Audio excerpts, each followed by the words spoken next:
Hello ka-fasting! For today's video ay ipapakita ko po sa inyo kung paano ko po nagawa yung magic egg.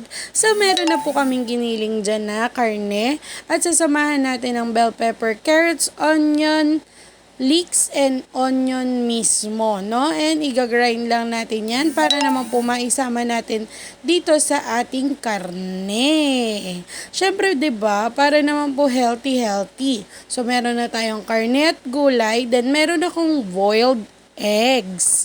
Ano na kaya ang pwede nating gawin, ano?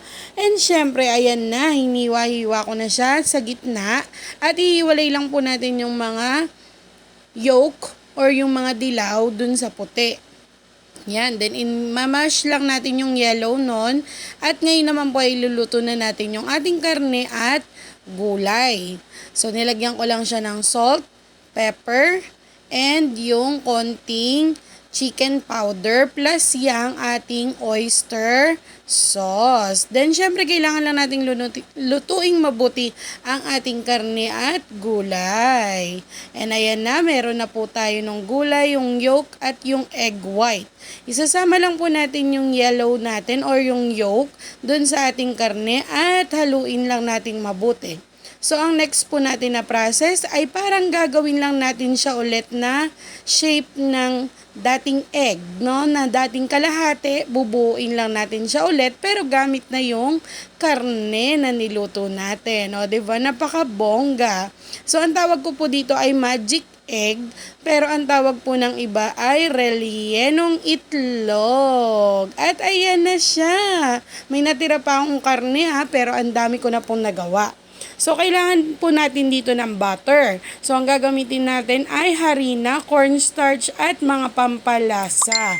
Then, syempre, lalagyan lang natin ng itlog at konting tubig. So, ito po ang magiging cover ng ating itlog.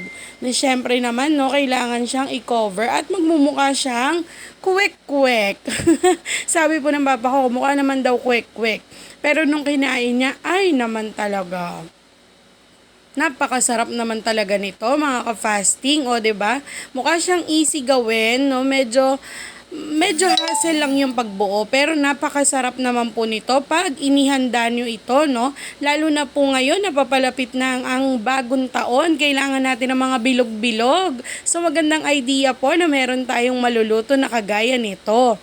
Mukhang simple, pero napakabongga.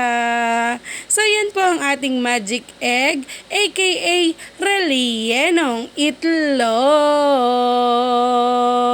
Yum, yum, yum!